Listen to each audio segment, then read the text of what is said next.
नमस्कार, मैं स्वतंत्र कुमार और आप सभी का स्वागत करता हूं आपके अपने चैनल शॉर्ट हैंड टीम पर। तो दोस्तों, आज के इस वीडियो में दैनिक जागरण के संपादकीय से 453 शब्दों के डिक्टेशन को हम लोग लेने वाले हैं।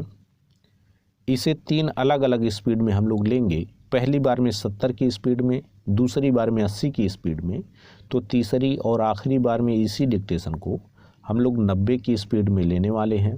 अगर आपको इस डिक्टेशन के PDF की ज़रूरत है तो आप हमारे टेलीग्राम ग्रुप को ज्वाइन कर सकते हैं। ग्रुप का लिंक इसी वीडियो के ठीक नीचे डिस्क्रिप्शन बॉक्स में आपको मिल जाएगा। तो 70 की स्पीड में आपका डिक्टेशन स्टार्ट होगा 5 सेकंड के बाद। तब तक के लिए आप रेडी रहें।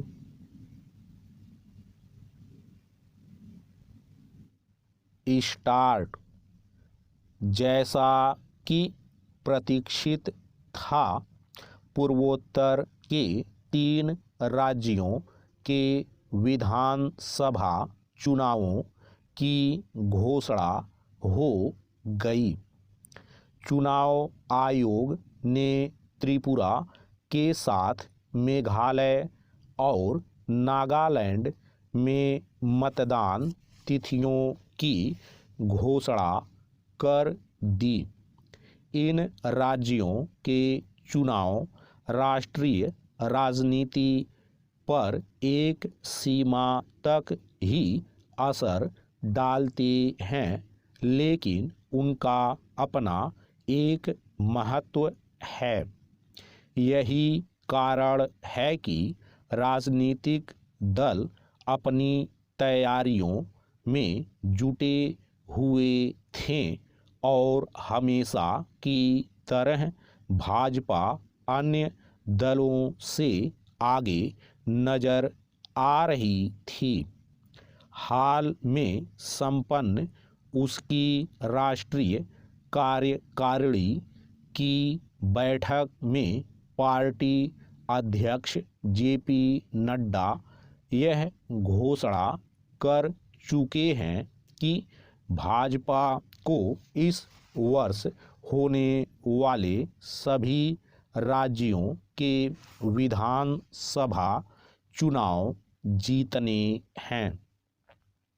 स्पष्ट है कि उनके सामने अपनी इस घोषणा को नतीजों में बदलने की चुनौती होगी। इस चुनौती के बीच इसकी अनदेखी नहीं की जा सकती कि भाजपा अपनी चुनावी तैयारियों को लेकर जिस तरह तत्पर रहती है और एक राज्य में चुनाव खत्म होते ही दूसरे राज्यों में सक्रिय हो जाती है, उसका अन्य दलों में अभाव दिखता है। कई बार इसकी झलक चुनाव नतीजों में भी मिलती है। इसीलिए यह कहा जाता है कि भाजपा ने स्वयं को चुनावी मशीन में परिवर्तित कर लिया है। अन्य दल इसकी शिकायत तो करते हैं, लेकिन अपनी चुनावी तैयारियों को लेकर शिथिलता बरतते हैं। पैरा। यह व्यापक चुनावी तैयारियों का ही परिणाम था कि पिछली बार भाजपा ने त्रिपुरा में अप्रत्याशित और ऐतिहासिक जीत हासिल की थी। उसने यहाँ शून्य से शिखर तक की यात्रा कर विपक्षी राजनीतिक दलों को चौंकाया था। इस बार उसके सामने सत्ता बचाने की चुनौती होगी। यह चुनौती इसलिए बढ़ी हुई दिखती है क्योंकि माकपा और कांग्रेस ने हाथ मिला लिया है। भाजपा ने सत्ता विरोधी रुझान से निपटने के लिए वहां नेतृत्व परिवर्तन किया है।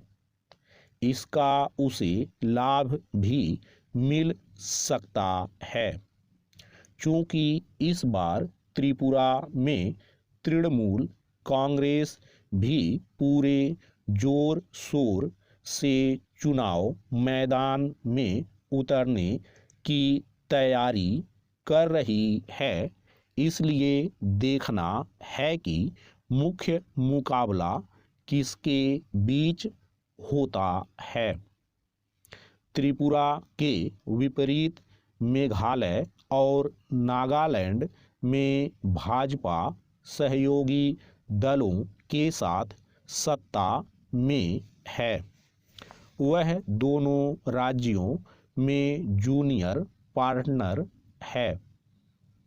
नागालैंड में उसे अधिक बेहतर करने की उम्मीद होगी, क्योंकि पिछली बार उसने यहाँ 10 से अधिक सीटें जीती थीं, जबकि मेघालय में वह 2 सीटें ही जीत पाई थी। जहां नागालैंड में सत्तारूढ़ दलों ने मिलकर चुनाव लड़ने का फैसला किया है, वहीं मेघालय में अलग अलग चुनाव लड़ने की रणनीति अपनाई है। कहना कठिन है कि यह उनके लिए लाभकारी होगा या नहीं, लेकिन इस स्थिति में भाजपा के पास अपनी सीटों की संख्या बढ़ाने का अवसर है। जो भी हो, देखना यह भी है कि एक समय त्रिपुरा, मेघालय और नागालैंड में असर रखने वाली कांग्रेस अपनी स्थिति मजबूत कर पाती है या नहीं। स्टॉप। दोस्तों, इसी डिक्टेशन को दूसरी बार में हम लोग 80 की स्पीड में लेंगे और आपका समय स्टार्ट होगा 5 सेकंड के बाद। तब तक के लिए आप रेडी रहें।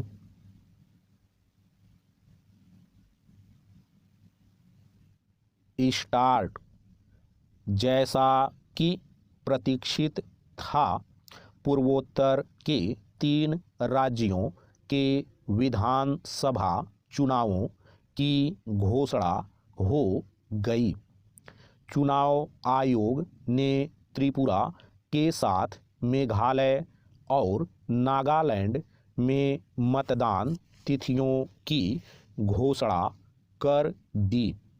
इन राज्यों के चुनाव राष्ट्रीय राजनीति पर एक सीमा तक ही असर डालते हैं, लेकिन उनका अपना एक महत्व है। यही कारण है कि राजनीतिक दल अपनी तैयारियों में जुटे हुए थे और हमेशा की तरह भाजपा अन्य दलों से आगे नजर आ रही थी।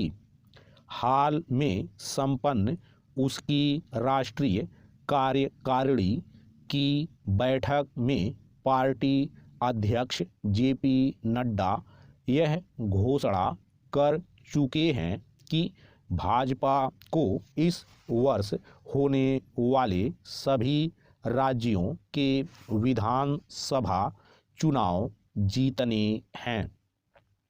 स्पष्ट है कि उनके सामने अपनी इस घोषणा को नतीजों में बदलने की चुनौती होगी। इस चुनौती के बीच इसकी अनदेखी नहीं की जा सकती कि भाजपा अपनी चुनावी तैयारियों को लेकर जिस तरह तत्पर रहती है और एक राज्य में चुनाव खत्म होते ही दूसरे राज्यों में सक्रिय हो जाती है, उसका अन्य दलों में अभाव दिखता है। कई बार इसकी झलक चुनाव नतीजों में भी मिलती है। इसीलिए यह कहा जाता है कि भाजपा ने स्वयं को चुनावी मशीन में परिवर्तित कर लिया है। अन्य दल इसकी शिकायत तो करते हैं, लेकिन अपनी चुनावी तैयारियों को लेकर शिथिलता बरतते हैं। पैरा, यह व्यापक चुनावी तैयारियों का ही परिणाम था कि पिछली बार भाजपा ने त्रिपुरा में अप्रत्याशित और ऐतिहासिक जीत हासिल की थी। उसने यहाँ शून्य से शिखर तक की यात्रा कर विपक्षी राजनीतिक दलों को चौंकाया था। इस बार उसके सामने सत्ता बचाने की चुनौती होगी। यह चुनौती इसलिए बढ़ी हुई दिखती है क्योंकि माकपा और कांग्रेस ने हाथ मिला लिया है। भाजपा ने सत्ता विरोधी रुझान से निपटने के लिए वहां नेतृत्व परिवर्तन किया है। इसका उसे लाभ भी मिल सकता है, क्योंकि इस बार त्रिपुरा में तृणमूल कांग्रेस भी पूरे जोर शोर से चुनाव मैदान में उतरने की तैयारी कर रही है। इसलिए देखना है कि मुख्य मुकाबला किसके बीच होता है। त्रिपुरा के विपरीत मेघालय और नागालैंड में भाजपा सहयोगी दलों के साथ सत्ता में है। वह दोनों राज्यों में जूनियर पार्टनर है। नागालैंड में उसे अधिक बेहतर करने की उम्मीद होगी, क्योंकि पिछली बार उसने यहाँ 10 से अधिक सीटें जीती थीं, जबकि मेघालय में वह 2 सीटें ही जीत पाई थी। जहां नागालैंड में सत्तारूढ़ दलों ने मिलकर चुनाव लड़ने का फैसला किया है, वहीं मेघालय में अलग अलग चुनाव लड़ने की रणनीति अपनाई है। कहना कठिन है कि यह उनके लिए लाभकारी होगा या नहीं, लेकिन इस स्थिति में भाजपा के पास अपनी सीटों की संख्या बढ़ाने का अवसर है। जो भी हो, देखना यह भी है कि एक समय त्रिपुरा, मेघालय और नागालैंड में असर रखने वाली कांग्रेस अपनी स्थिति मजबूत कर पाती है या नहीं। स्टॉप। दोस्तों, इसी डिक्टेशन को तीसरी और आखिरी बार में हम लोग 90 की स्पीड में लेंगे और आपका समय स्टार्ट होगा 5 सेकंड के बाद। तब तक के लिए आप रेडी रहें।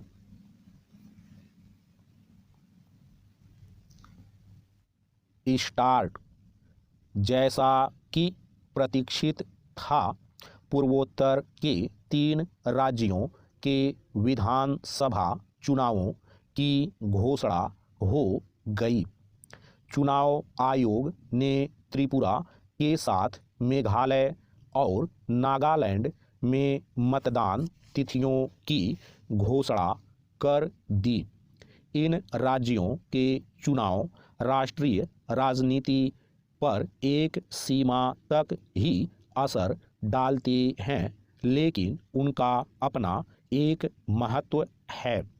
यही कारण है कि राजनीतिक दल अपनी तैयारियों में जुटे हुए थे और हमेशा की तरह भाजपा अन्य दलों से आगे नजर आ रही थी।